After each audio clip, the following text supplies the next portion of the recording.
但是4月25号的时候，你发了这样一条微博：凡此过往，铭记于心，感恩所有善意的批评与指正，成长在路上。这条微博发出来以后，是引发了特别多的关注，在网上有各种各样解读的声音哈。那今天既然你本尊来到了我们现场，当时发这条微博最真实的想法是什么？23岁的时候，偶然从一个素人进入了娱乐圈，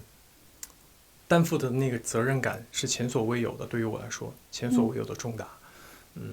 这是身份的转变。对于我来说，更重要的是心态上的转变吧。我一直以来对自己的要求都是想要不断的进步，不断的学习的一个状态。前段时间，发生了一些跟我相关联的一些争议，而且这个争议发生在全民抗击疫情最关键的时刻。其实我当时自己在家里自我隔离的时候，我是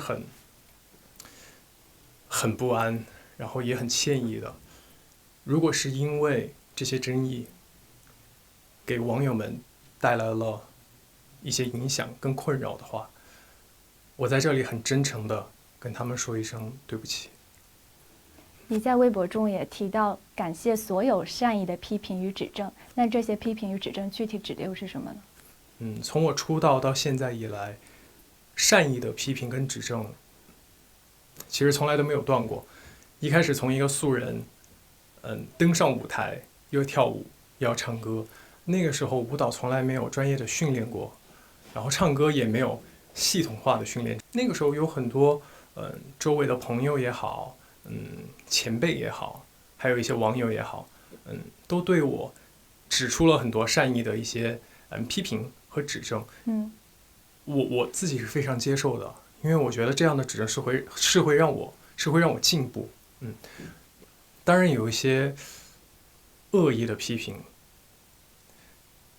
一些造谣和诋毁。对，特别是一些造谣跟诋毁，我觉得不仅仅是对我，他们更多的是打扰到我身边的朋友，甚至是我的家人，对我的家人做出一些伤害。那刚开始的时候看到这些恶意的造谣和诋毁的时候，你的心情是怎么样的？会觉得很委屈吗？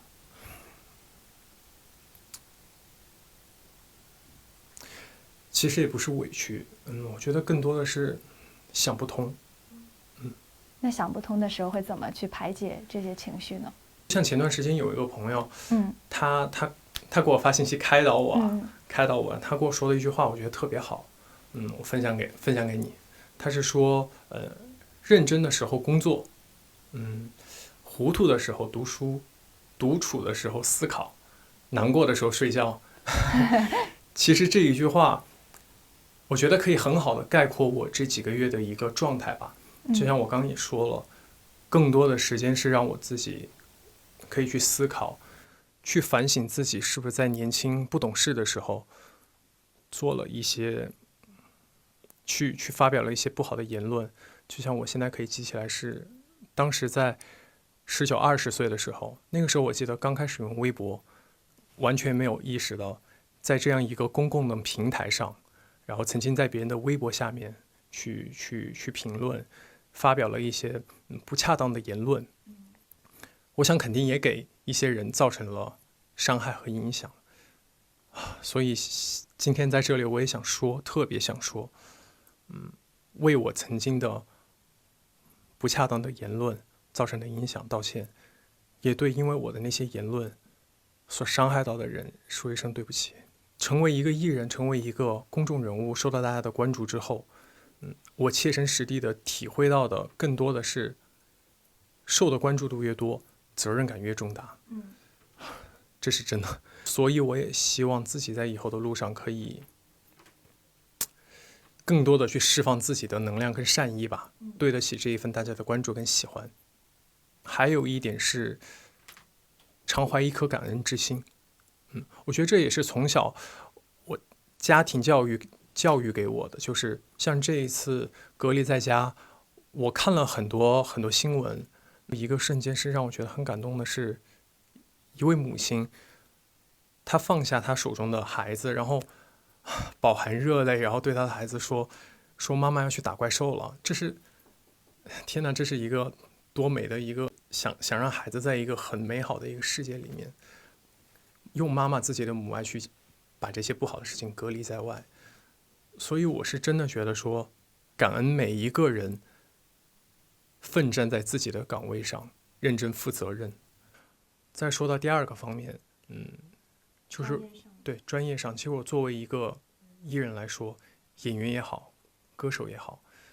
我需要不断的提升自己的演技，去练习自己的唱功，去磨练自己的演技，交出一个好的作品来回馈大家。虽然好像从我出道到现在也没有能特别拿得出手的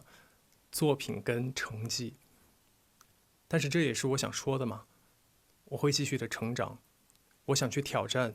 更多更好的角色，然后想去唱更好的歌曲给大家。对于我来说，这就是成长，永远在路上。因为你之前是一个素人嘛，然后好像《陈情令》火了以后，好像就一夜之间突然有了特别多的粉丝。有这么多粉丝是怎么样一种体验呢？我从一个素人，到受人关注的一个公众人物之后，有这么多的得到这么多的关注和这么多的喜爱，我真的觉得很幸运，是我作为演员也好，歌手也好，是非常幸运的。而且我都不知道他们是谁，其实我也不知道他们具体是谁，他们在哪儿，他们长什么样子。但是当我知道很多人支持我，然后他们通过自己的力量，以我的名义去做一些公益，把自己的这份爱跟力量传递给更多人的时候，我是真的有接收到他们的这一股给我的力量。所以还是像我刚刚说的，我希望可以自己做得更好，然后对得起他们的这一份喜欢。我相信有这么多粉丝也会带来一些烦恼，就比方说现在网络上经常有一种声音说，偶像应该管理好自己的粉丝，对此你是怎么看的呢？对，这几个月，这个词也一直围绕我。我自己真的有很认真的去思考过，包括我也有跟我的工作人员，我们也有探讨过这个词。首先，其实我不认同这个词，我认为你不认同管理这个词，我不认同，我不认同，仅代表我自己，我不认同，因为我认为支持我跟喜欢我的人，跟我之间并不是一个上司跟下属的关系。管理这个词，我觉得我们不是一个上司跟下属的关系，更多的我觉得我们是一种平等的关系。对于我来说，对于艺人，对于公众人物，对于我自己来说，我需要做的是做好我自己的本职工作，演好我的戏，唱好我的歌，认真对待我的作品，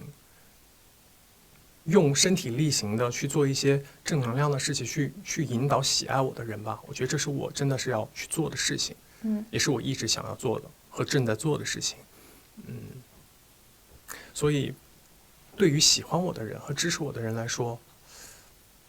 我希望他们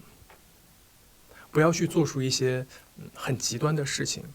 去伤害到别人，甚至是伤害到自己。我希望他们可以保护好、爱惜好自己，过好自己的生活。过好自己的生活，这是基本的。对，这是基本的。然后如果是有机会、有可能的话，在工作跟学习之余，我们可以一起身体力行的去做更多可以帮助到他人、对这个社会更有意义的事情。你希望倡导你的粉丝去做一些什么样的事情，来让这个世界更美好？其实我觉得做公益其实是一个普通人应该尽到的社会责任的体现。特别是像一个公众人物，像我这样受到大家关注的一个公众人物，应当承担更多这样的社会责任。其实在疫情期间隔离在家，我跟大家一样，就天天都很关注疫情的进展。在这期间我自己其实也有做出尽自己的一点微薄的力量吧，想帮助到大家，给大家加油打气。大家所看到的那个粉丝公益项目组，其实是由粉丝发起，然后由我的团队助力，的这样的一个宣传小站吧。想通过一个小小的平台，然后去传递、散发自己的一点心意。而且我觉得做公益，其实做公益我一直都认为它是一个很长久的、需要坚持下去的事情。在今后我自己也一定会切身实地的参与到其中。当然，如果可以影响到更多的人参与进来的话，那大家就一起带着一颗平常心做平常事吧。